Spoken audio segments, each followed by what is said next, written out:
Okay, so how did Singapore become one of the richest economies on Earth?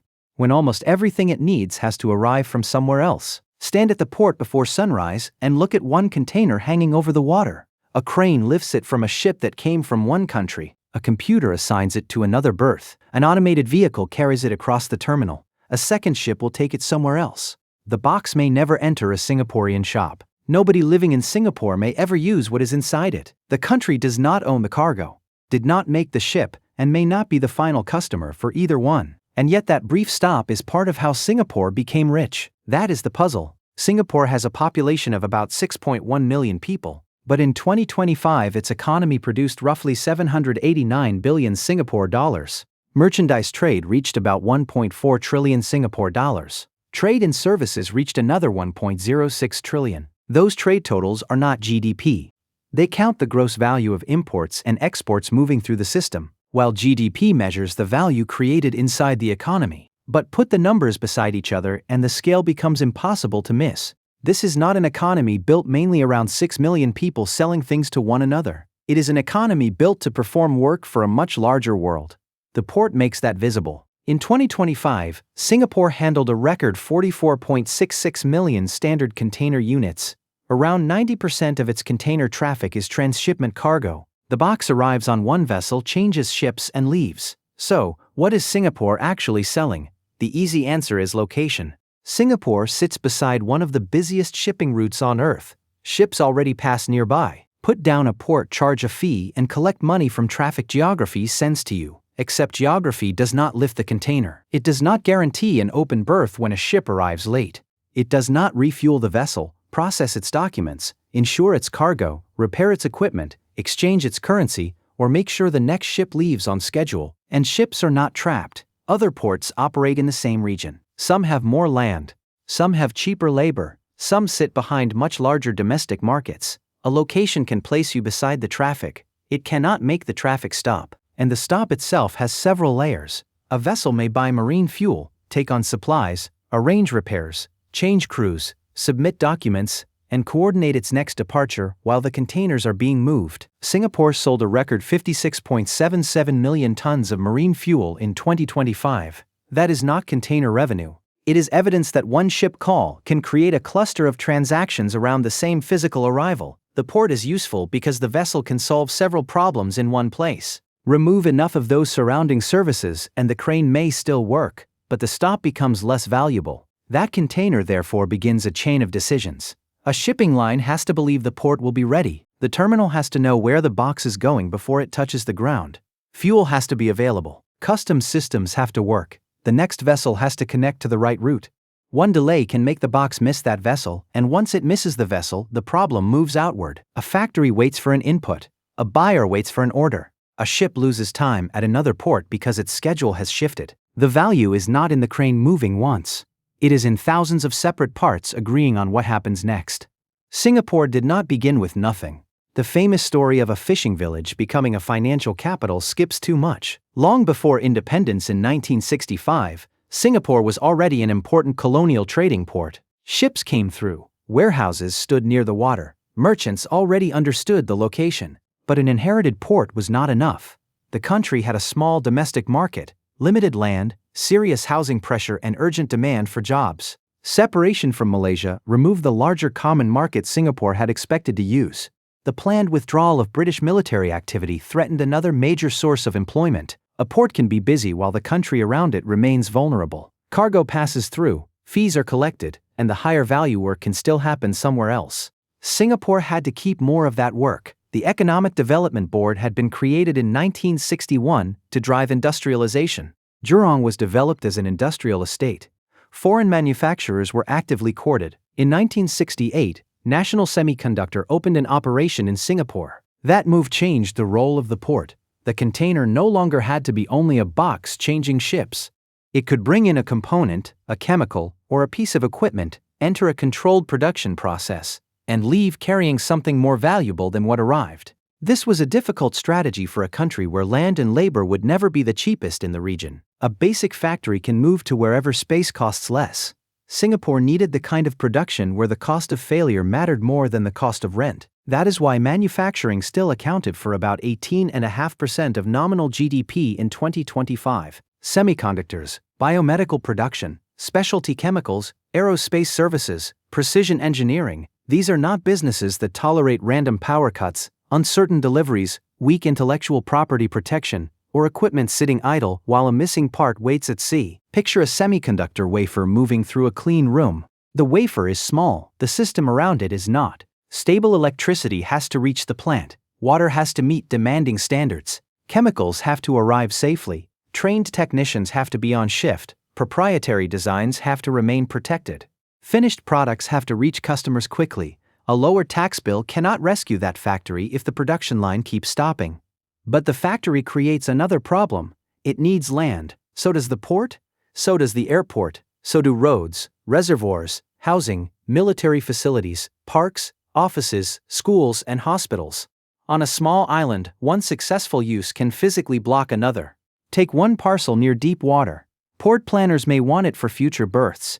A manufacturer may want it for an industrial plant. Housing planners may need homes near the jobs both projects create. Transport planners need a route through the same area. Water planners may need surrounding land protected because more than 2/3 of Singapore also serves as water catchment. That is not an ordinary property decision. It is a decision about which part of the economy gets room to exist. Singapore has sometimes answered that problem by physically changing the map.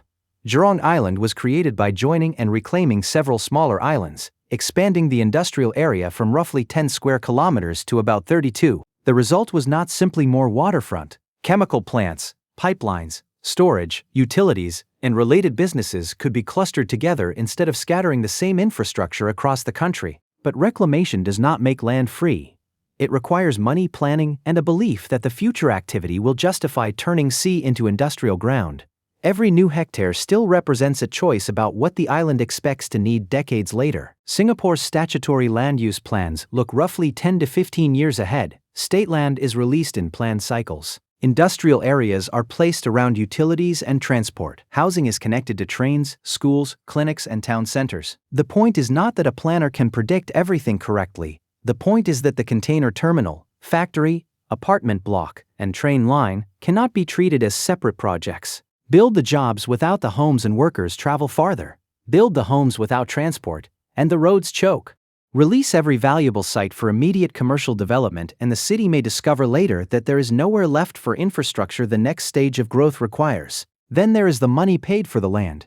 When state land is leased or sold, the proceeds do not simply enter the current budget as ordinary income. They are protected as part of Singapore's past reserves. The government has exchanged one asset for another. A physical parcel becomes a financial asset. That rule matters because land money can make almost any budget look healthy for a while. Sell an irreplaceable site, spend the payment, and the cash appears large. But the site can only be sold once. Treating that payment like recurring income would let one generation consume an asset needed by the next. Singapore instead invests the proceeds and may spend part of the long-term returns. Past land value is converted into future budget capacity. Now follow the morning shift. The crane operator at the port needs a home. So does the cleanroom technician at the factory. So do the nurse, engineer, teacher, security officer, construction worker, customs employee, analyst, and airport ground crew. They do not appear on a shipping map, but every connection on that map assumes they arrive at work. As of March 2025, about 3.2 million residents lived in Housing and Development Board flats. Close to 4 out of every 5 residents live in public housing. These homes are generally held on long leases, not given away for free, and the system does not eliminate affordability pressure. But economically, the flats do something that a port expansion cannot do by itself. They make extreme density usable. A housing block is therefore part of the same operating chain as the container crane. If people cannot live within workable reach of jobs, wages rise, commutes lengthen, recruitment becomes harder, and every business using Singapore pays part of that failure. You can see the dependency at shift change. Trains fill, lifts move.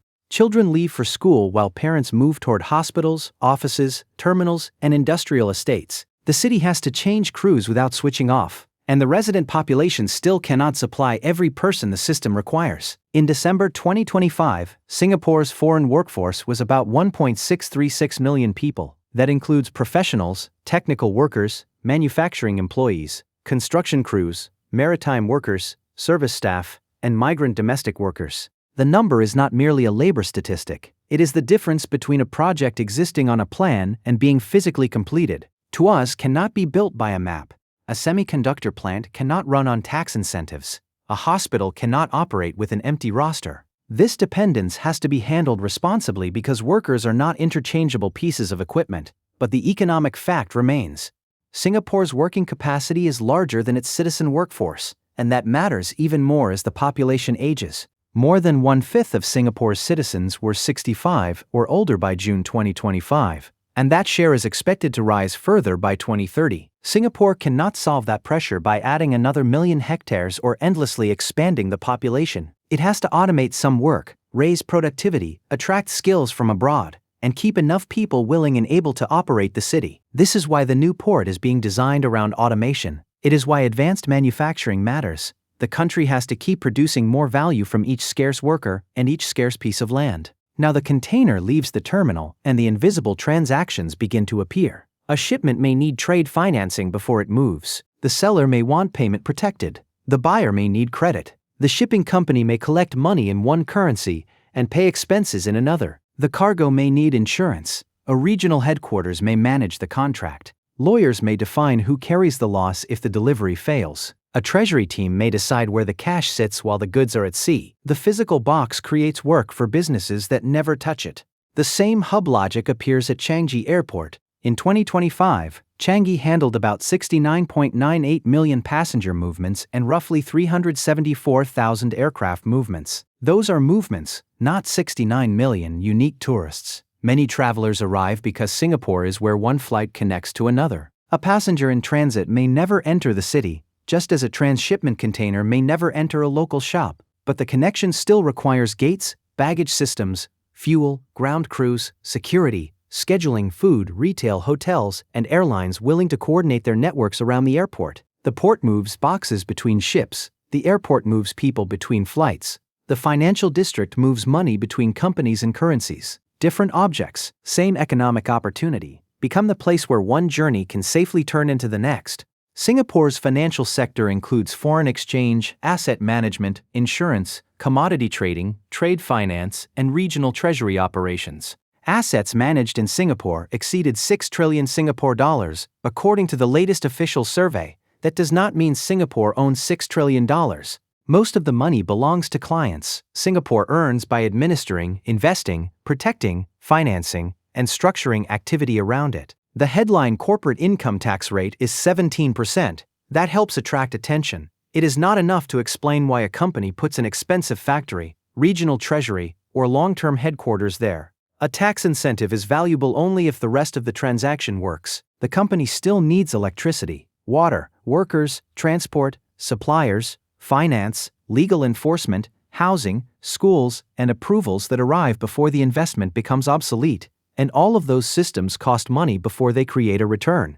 For fiscal year 2026, the estimated net investment returns contribution was 28.48 billion Singapore dollars. Investment returns from the reserves fund about 1/5 of annual government spending. Think of 5 public dollars being spent. Roughly 1 comes from returns earned on assets accumulated earlier. That money can support transport, healthcare, education, research, security, and infrastructure, without every dollar being raised from current taxes. But the advantage exists only because earlier governments did not consume the full value of land sales and past surpluses. The reserves do not make Singapore immune to shocks. They buy time when the system is hit. In early 2020, the movement Singapore depended on suddenly broke. Airports emptied. Tourism stopped. Global supply chains convulsed. Companies lost revenue while buildings, trains, hospitals, utilities, and public services still had to operate. Between fiscal years 2020 and 2022, Singapore drew about 40 billion Singapore dollars from past reserves for pandemic measures. That was not money appearing from nowhere. It was purchasing power saved before anybody knew which crisis would require it. The reserve draw shows what the entire model is designed to prevent. When outside activity falls, the city cannot simply shut down until the ships and travelers return. Water treatment continues. Housing still needs maintenance. Workers still need support. Infrastructure built for global scale still carries local costs. A hub can lose traffic faster than it can lose obligations. And those obligations begin with the most ordinary objects in the city. Look at breakfast. More than 90% of Singapore's food is imported. In 2025, Those supplies came from more than 180 countries and regions. Turn on a light. About 95% of Singapore's electricity is generated using imported natural gas. Fill a glass of water. Singapore relies on local catchments, imported water, recycled water, and desalination. Under the 1962 Water Agreement, it may draw up to 250 million gallons a day from the Johor River until 2061. The polished city is therefore supplied by an enormous moving perimeter. Tankers, pipelines, power cables, food shipments, workers, aircraft, data, and capital cross into the system every day. Singapore did not eliminate dependence. It divided some dependencies into several routes. Food comes from many sources instead of one. Water comes through 4 national taps. Financial reserves provide an alternative when current revenue collapses. The country is working toward importing low-carbon electricity through several regional connections rather than relying forever on one fuel and one arrangement. This is the point where the container, the factory, the housing block, the bank, the reserve fund, the breakfast plate, and the water glass finally become the same story. Singapore's most valuable economic product is reliability, not the appearance of order, the practical expectation that a complicated operation will still work tomorrow. The ship expects a berth. The factory expects power and water. The lender expects the contract to hold. The company expects workers to arrive. The resident expects transport and housing to function. The government expects the assets saved yesterday to remain useful when revenue disappears. Singapore became valuable by reducing the number of problems a global company has to solve alone. That is much harder to copy than a low tax rate or a row of cranes. A competitor can build a terminal, it can offer cheaper land, it can announce an incentive, but the terminal has to connect to shipping routes. The industrial estate needs utilities and suppliers. The workers need homes and transport. The financial contract needs courts and regulators. The entire chain has to remain dependable for long enough that companies begin placing their own long-term plans around it. Once that confidence forms, the pieces reinforce one another. More routes make the port more useful. More cargo supports finance, insurance, repair and logistics. Better services attract manufacturers and regional offices. Those companies create more cargo, flights, capital, and specialized jobs. But the same network effect can run in reverse. A shipping line removes one service because another port is cheaper or more convenient. The loss is small at first, then one connection becomes less useful because the onward vessel no longer arrives as often. A manufacturer chooses its next expansion somewhere else. A regional office moves part of its work closer to a new production network.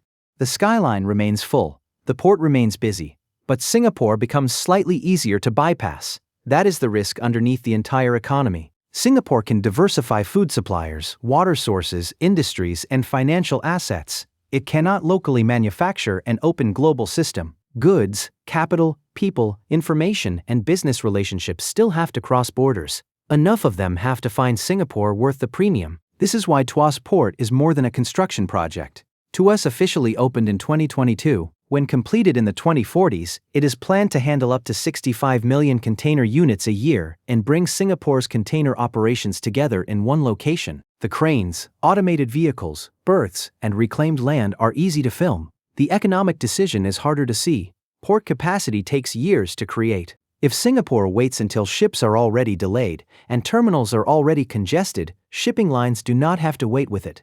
They can redesign routes around another port. By the time new berths open, the network may have moved. So Singapore has to build before the demand is certain. That creates the opposite risk. A completed terminal is not automatically an economically useful terminal. The maintenance begins whether every berth is full or not. Automation systems have to be supported. Channels have to be kept open. The land cannot simultaneously become housing, reservoirs, or another industrial district. To us is a bet that Southeast Asian trade will keep growing, that shipping lines will continue to value a dense transshipment hub, and that greater scale and automation will offset Singapore's high costs. The number to watch is not simply how many cranes stand there, it is whether enough routes still connect through them. That is also why record container volume can mislead. 44.66 million units is evidence that the network is useful today. It does not mean Singapore owns the goods, captures their full value, or has guaranteed the next decade of traffic. A hub does not fail only when it becomes empty. It weakens when the next transaction becomes easier somewhere else. And that gives Singapore a very different economic problem from a large country with abundant land, energy, food, and consumers. Singapore cannot retreat into its own market and produce the same result. Its home demand is too small, its imports are too important, its highest value industries are too connected to external customers and supply chains. It has to remain open while parts of the world become less open. It has to remain attractive while neighboring ports, airports, factories, and financial centers become more capable. It has to keep investing before the need is obvious, while refusing to spend so freely that the reserves protecting the next crisis are consumed. So does the model work? It has worked extraordinarily well. The output, port traffic, manufacturing base, financial activity, housing system, and reserve income are real. Singapore has taken a small amount of land and made it useful to transactions far larger than the country itself. But the model does not run on location alone, and it does not run forever by reputation. It works while the port stays connected enough that changing ships there saves time rather than adding it, while factories produce work valuable enough to justify the island's costs, while workers can live, travel, and build under sustainable conditions, while food, energy, and water risks remain divided across enough sources, while reserves keep buying time instead of becoming an excuse to stop adapting, and while global businesses continue to trust that the whole chain will work when the investment is too large to reverse. Now go back to the container hanging over the port. It arrived carrying goods Singapore did not own. The terminal knew where it had to go. Workers and automated vehicles moved it. Fuel, finance, insurance, contracts, power, water, housing, transport, and years of planning kept the handoff from breaking. Then another ship carried it away. The box did not need to stay. The value was created while it was moving. Singapore is not simply a port beside a busy route. It is the place built around making the next connection happen.